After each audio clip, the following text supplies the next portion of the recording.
دیکھو بھائی، ہم مسلمان کیوں ہیں؟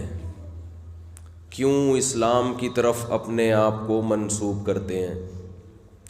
کیوں ہم یہ کہتے ہیں لوگوں سے کہ ہم کیا ہیں؟ مسلم۔ اس کی وجہ کیا ہے؟ اگر اس کی وجہ یہ ہے کہ ہم مسلم گھر میں پیدا ہوئے، ایسے والدین کے گھر میں پیدا ہوئے کہ جو مسلم تھے، اور اس وجہ سے ہم اپنے آپ کو کہتے ہیں کہ ہم مسلم ہیں، یہ وجہ ہے، تو پھر بھائی ہندو اگر اپنے آپ کو ہندو کہے، عیسائی اپنے آپ کو عیسائی کہے، اس کا بھی حق ہے۔ کیا خیال ہے؟ وہ کس گھر میں پیدا ہوا؟ ہندوؤں کے گھر میں۔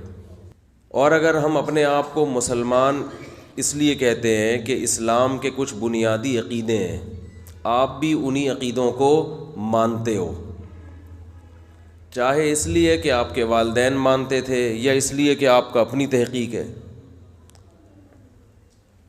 تو پھر آپ نظریاتی مسلمان ہو۔ کیونکہ اسلام کہتے ہیں پہلا اس بات کو ماننا کہ اس کائنات کو کسی نے بنایا ہے، یہ کائنات خود بخود، بولو بھائی، نہیں بنی۔ جس نے بنایا ہے اس کے سوا کسی کی عبادت جائز نہیں ہے۔ یہ نظریہ ہے اگر آپ کا، تو مسلمان ہو گئے،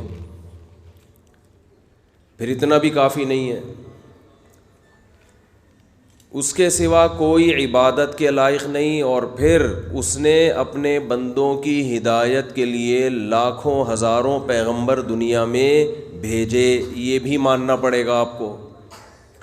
اگر آپ صرف یہ کہتے ہو کہ اس کائنات کو کسی نے بنایا اور وہ اکیلا ہے، آگے یہ نہیں مانتے کہ اس نے اپنے بندوں کی ہدایت کے لیے پیغمبر بھیجے، تو بھی آپ اپنے آپ کو مسلم، بولنے پر گورنمنٹ نے پابندی نہیں لگائی نا، تو جملہ مکمل کرنا ہے۔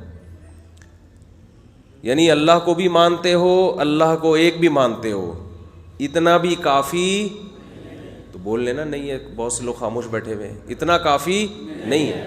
بہت سے سائنسدان ایسے ہیں جو مانتے ہیں کہ اس کائنات کو کسی نے بنایا، اور جس نے بنایا وہ کیا ہے؟ تنہا ہے، اکیلا ہے، لیکن اس سے وہ مسلم نہیں بن جاتے۔ یہ ماننا پڑے گا کہ اس اللہ نے اپنے بندوں کی ہدایت کے لیے بہت سے پیغمبروں کو بھیجا۔ کتنی باتیں ہو گئی بھائی؟ نمبر لگائیں، 3 باتیں۔ پہلا، اس کائنات کو کسی نے بنایا ہے، خود سے نہیں بنی، بنانے والا اکیلا ہے، اس کے ساتھ کوئی شریک نہیں ہے۔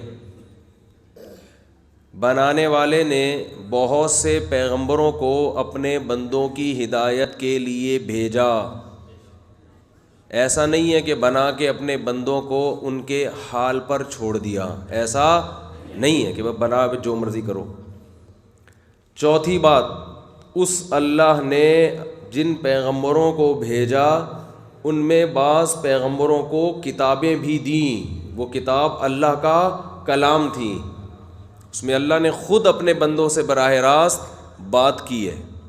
یہ کتنے عقیدے ہو گئے؟ 4۔ اور ان کتابوں میں جو مشہور کتابیں ہیں وہ کتنی ہیں؟ 4۔ تورات، حضرت، بولیں بھائی کس پہ نازل ہوئی؟ لو بھیا، موسیٰ علیہ السلام پر قرآن میں اللہ نے ذکر کیا۔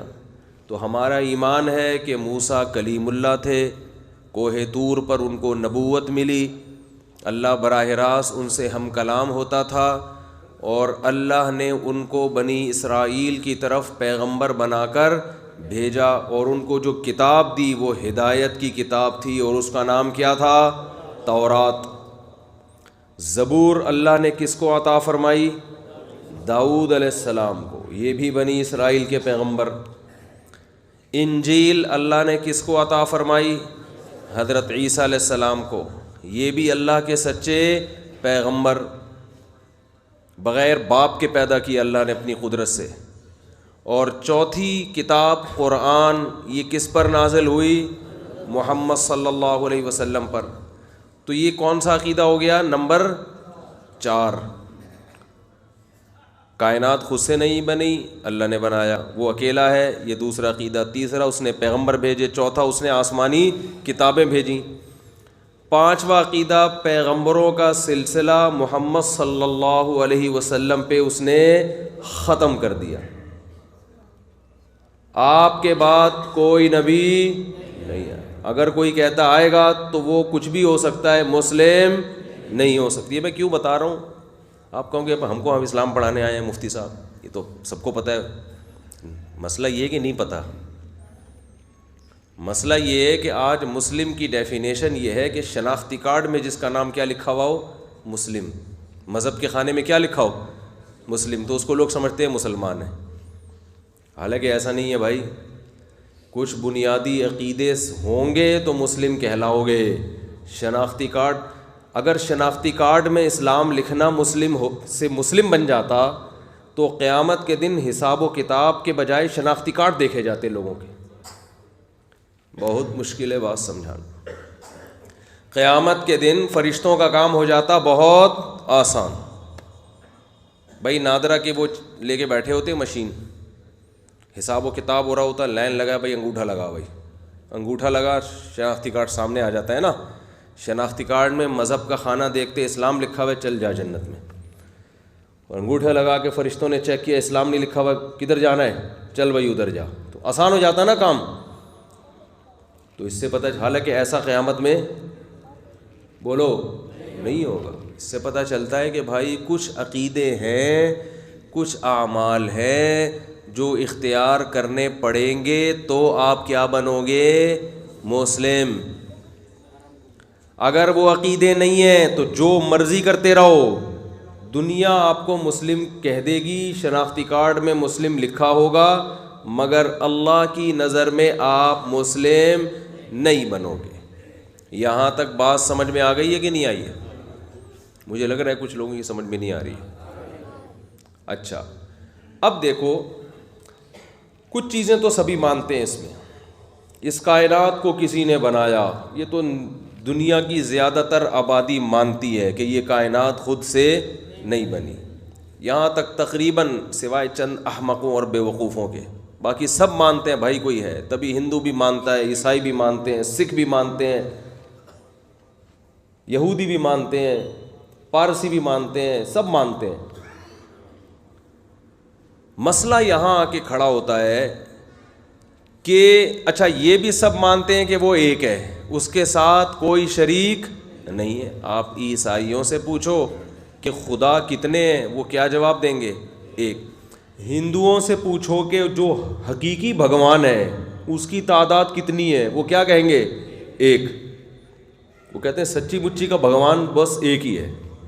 باقی پھر بھگوانوں کے مختلف ریٹ مارکیٹ میں، کہ جو بتوں کے بنے ہوئے بھگوان ہیں وہ پھر ہول سیل کے حساب سے مارکیٹ میں بک رہے ہیں۔ تھائی لینڈ میں گیا تھا، وہاں بھگوان کی بڑی مارکیٹ تھی، اس میں کیونکہ وہاں کے بھگوان ذرا پائیدار ہوتے ہیں، جیسے ہوتا ہے نا بھائی چیزیں مختلف جگہوں کی پائیدار ہوتی ہیں نا۔ اب گاڑی جاپان کی لوگے پائیدار ہوگی، پاکستانی گاڑی اتنی مزیدار نہیں ہوتی، تو ایسے ہی تھائی لینڈ میں بھگوان کی بہت بڑی مارکیٹ ہے، تو وہ ذرا پائیدار بھگوان ہوتے ہیں، اور 4 بھگوان پہ ایک فری بھی ملتا ہے وہاں پہ، تو اس لیے زیادہ تر امپورٹ بھگوان کہاں سے ہوتے ہیں؟ تھائی لینڈ سے بھگوان۔ میں تو گیا ہوں مارکیٹ میں، میں نے دیکھا ہے۔ تو پھر وہ جو بھگوان ہیں ان کے، وہ اس میں جو مختلف قسم کے کاموں کے لیے مختلف قسم کے بھگوان استعمال ہوتے ہیں۔ خیر وہ ان کا مذہب ہے، ہمیں اس سے کیا لینا دینا۔ تو یہ سب مانتے ہیں کہ حقیقی بھگوان کتنے ہیں؟ ایک۔ عیسائی بھی مانتے ہیں حقیقی خدا کتنے ہیں؟ ایک۔ ہر ایک سے وَلَئِن سَأَلْتَهُم مَّنْ خَلَقَ السَّمَاوَاتِ وَالْأَرْضَ لَيَقُولُنَّ اللَّهُ، حتیٰ کہ مکہ کے مشرکین جو 360 بتوں کو پوجتے تھے، جب ان سے پوچھا جاتا کہ اس کائنات کو کس نے بنایا، وہ کہتے تھے صرف اللہ نے۔ یہ بت اللہ اس کائنات کو بنانے میں اللہ کے ساتھ شریک نہیں تھے، ان کو پتا تھا ان کو تو ہم نے اپنے ہاتھوں سے بنایا ہے، یہ کیسے بنا سکتے ہیں؟ تو اتنی کھوپڑی ان مشرکین میں بھی تھی، تو وہ اس کو مانتے تھے کہ خدا کتنے ہیں؟ ایک۔ اب سوال یہ پیدا ہوتا ہے کہ جب وہ بھی ایک خدا کو مانتے تھے, مسلمان بھی ایک خدا کو مانتے تھے, تو پھڈا کس بات کا, پھر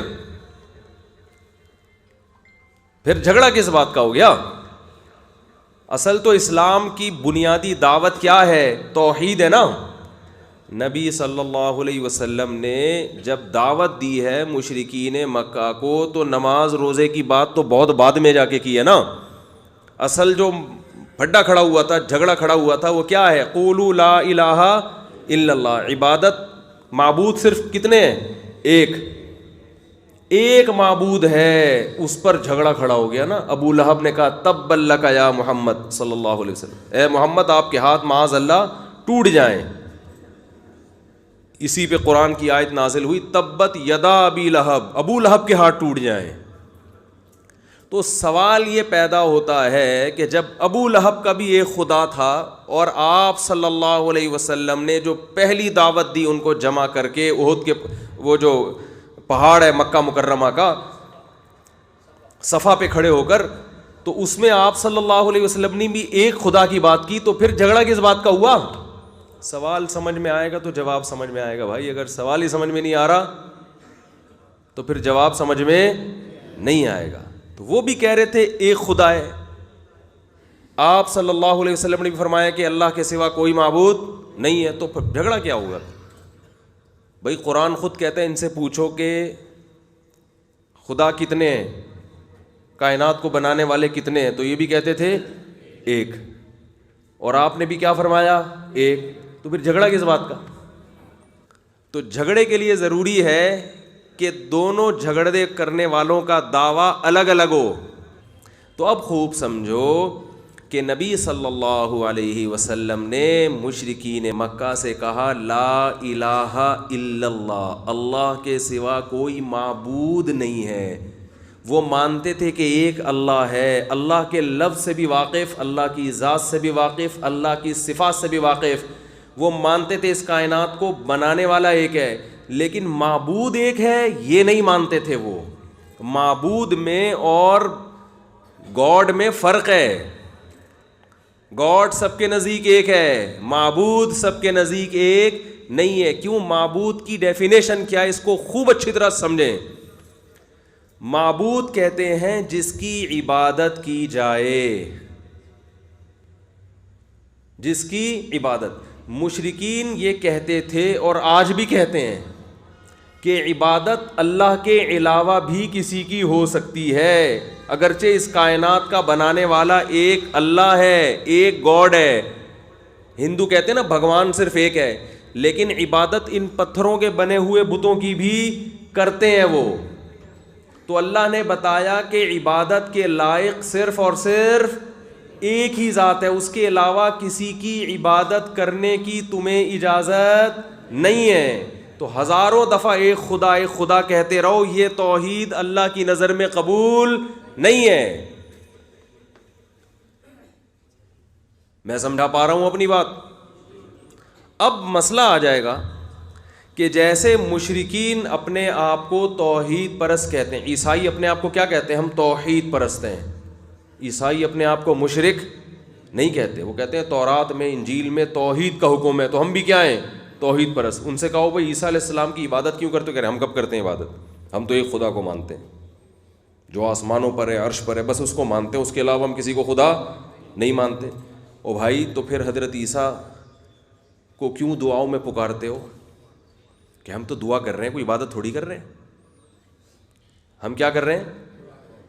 یہ بالکل ایسا ہی ہے جیسے آپ نے بریانی کا نام پلاؤ وہ بریانی کہہ کے کھانا شروع کر دیا ہے بھائی. تو شریعت نام کو نہیں دیکھتی, شریعت کیا دیکھتی ہے؟ حقیقت کو. حقیقت میں ہو کیا رہا ہے.